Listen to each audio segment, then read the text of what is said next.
Welcome to Roots and Roofs, where we explore the intersection of motherhood and entrepreneurship in the real estate world. I am your host, Mackenzie Shelton. Join us as we dive into the unique journey of balancing family life with owning a thriving real estate business. Each episode, we will uncover inspiring stories, practical tips, mindset conversations, and expert insights from others who are carving their paths in the real estate industry. Whether you are a seasoned realtor, a prospective buyer, or simply curious about the dynamics of managing both home and career, Roots and Roofs is your go-to podcast for heartfelt discussions and invaluable advice. Tune in and discover how these incredible women are building deep roots from the ground up while nurturing their families under the same roof. Hey everyone, welcome back to Roots and Roofs. Today, I wanted to explore the topic of goal setting.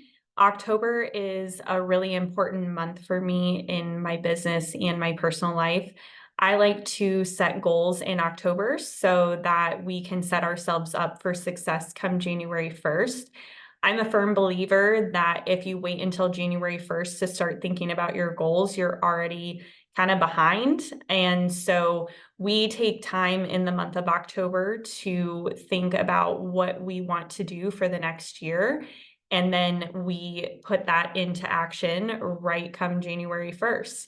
I do this in my business life as part of our team. Our team has a day where we actually set goals. We usually do a fun little activity afterwards. The last couple of years, we've actually gone to Topgolf and had food and drinks, and it's been a great time.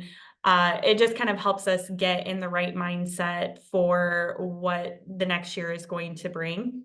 And then we also do this in my home as well. So I not only set my personal goals, but my husband and I actually take time to sit down and figure out what we want to do as a couple, what we need to do as a family, and then also share our personal goals with each other so that we can make sure that we are in line for 2025. As we move into the final quarter of the year, it's the perfect time to reflect on the past months and set our sights on the upcoming year.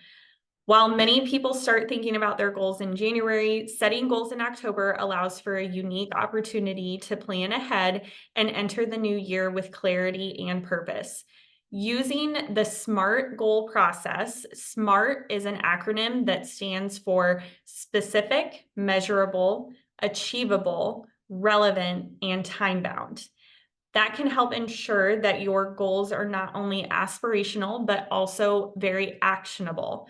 So number one is kind of just reflecting on the past year. Before diving into goal setting, take some time to reflect on the past year. What were your big achievements? What challenges did you face? I am a firm believer that understanding your previous experiences will help inform your new goals. Consider keeping a journal or using a spreadsheet to track your reflections. I personally have two planners that I use to actually kind of reflect on business goals and personal goals so that I kind of know where to set myself up for the next year. So the very first letter in SMART stands for specific. This basically means to define your goals very clearly. When setting goals, specificity is crucial. Rather than saying, I want to get fit, specify what that means for you. So for example, I will run a 5K by the end of March 2025. That is a much clearer goal than just the very first, I want to get fit. Usually people fail when they don't have very specific goals in mind. So you can ask yourself questions like, what exactly do I want to achieve? Who is involved in this goal that I'm setting? Where will this take place? And why is this goal important to me? I think if you ask yourself those four questions, getting very specific will be very attainable with whatever the goal is that you're setting for yourself. So the second letter is M for measurable. Basically, this means how are you going to track your progress? So to ensure your goals are measurable, incorporate metrics that allow you to track progress instead of saying, I want to save money. You might say instead, I will save $5,000 by the end of 2025. This way you can monitor your savings monthly and make adjustments as necessary. So you can even set yourself up for success by saying, I will put X number of dollars into my savings account every single month in order to ensure that I have that goal by the end of the year. So questions to ask yourself when you're thinking about how to measure a goal is, how will I know when I have achieved my goal? And what are the indicators for success? So going back to the example that I gave, if you are putting away a certain amount of money every month in order to have that $5,000 by the end of the year, then that would be an indicator that you have actually achieved that goal. The A stands for achievable. So set realistic goals for yourself. And if you don't kind of hear anything else that I have to say, please listen to this one, because I've been in a place before where I have not set realistic goals. And I don't know about other people, but for me, it really does kind of make me feel defeated and like I kind of haven't accomplished very much throughout that year. So while it is important to challenge yourself, your goals should also be realistic. Consider your current resources and constraints. If you're working full-time and have family commitments, aiming for a degree in a year might be overly ambitious. Instead, you could set a goal to complete a certain number of courses by the end of the year. Another example would be if you are currently making $35,000 a year and you want to jump all the way up to $150,000 in a year, you might need to chunk that down over the next few years instead of kind of setting yourself up for failure by not being able to complete that within 1 year. Not saying that it isn't possible, but a lot of times people don't have the habits in daily life to jump from 35,000 to 150,000 in a year. So just a couple questions to ask yourself. Is this goal attainable given my current situation? What skills or resources do I need to actually achieve this goal? So I like these questions because I think it opens up more reflection on your part. And then, like I said, if your goal is to eventually make $150,000 in a year, maybe this year is not that particular year, but what can you do to double your income so that this next year you're making $70,000? And then all of a sudden, maybe it's a lot more attainable for you to double your goals again because you've set yourself up with some habits and daily activities that kind of make you be able to double things year after year. The R stands for relevant. Align with your values. So your goal should resonate with your values and long-term aspirations. Ask yourself how each goal contributes to your overall life vision. For instance, if personal growth is essential to you, consider setting goals that promote learning, such as reading a certain number of books, attending workshops, attending certain conferences. I think those sorts of things are really, again, good to reflect on for this last year, and maybe just kind of reflect overall on what are the things that are the most important to you. So one of the things that's the most important to me is continuing to feel like I'm growing as an individual. So my example of reading books and attending conferences, that stuff is on my goal list every single year, because I feel like if I am not growing, I'm dying or I'm becoming stagnant, which I think is maybe almost worse than going backwards. So T is for time bound. So set a deadline for all of your goals. Having a timeline creates urgency and helps prioritize your goals. Instead of saying, I want to write a book someday, specify when you plan to complete your first draft, such as, I will write the first draft of my book by the end of June 2025. Timelines can also be broken down into smaller milestones. So just what I referred to earlier with a couple different suggestions.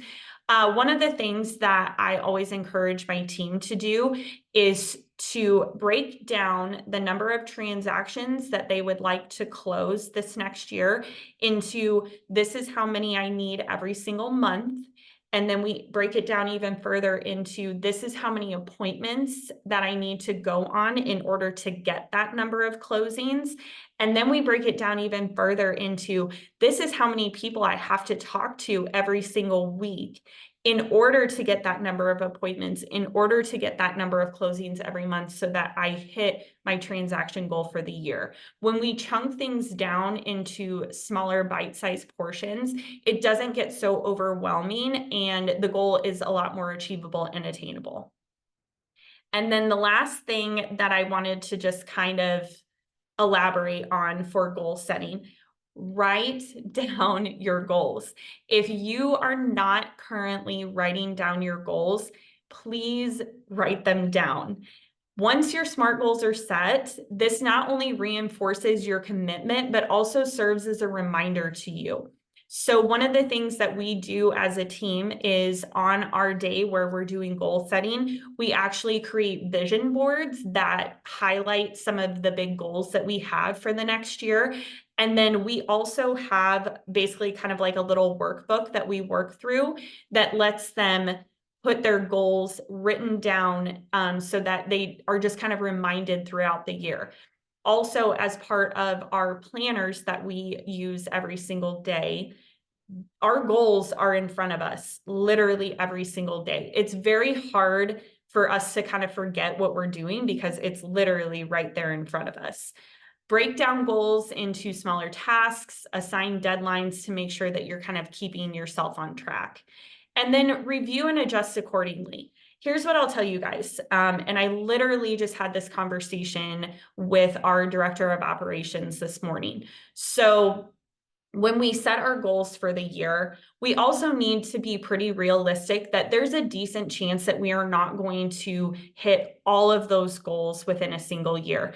We always seem to, as humans, kind of assume that we can do more within a year, but then we always seem to underassume what we can accomplish in 5 or 10 years. So make sure that when you are setting your goals, that you are adjusting and re-looking at them all the time, because if we do get behind on something, or maybe our priorities change throughout the year, it's okay to look back on that and maybe set aside something or adjust our transaction goal. I have done that a few times throughout my career. I've just said, you want to know what? These personal things came up or something business related kind of got in the way of me being able to actually hit the original goal that I set. And so then halfway through the year, I will kind of adjust things so that it meets more of what my priorities are at that time. And then basically, kind of in conclusion here, setting yearly goals in October using the SMART framework allows you to approach the year with intention and clarity. By reflecting on the past year, defining specific and measurable goals, ensuring that they are achievable and relevant, and establishing deadlines, you can create a roadmap for success. I promise if you start doing this month, you'll be well prepared to embrace the opportunities that 2025 brings. Thanks so much for listening today. I hope that this inspired you to go set some awesome goals for 2025, and I can't wait until next time.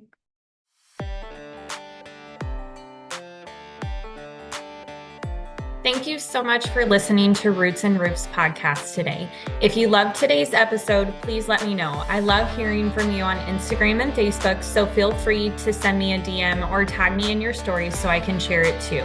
If you're looking for more information about today's topic, please visit my website, mahoganyacres.com, and all of the information that is listed in the show notes below. Until next time.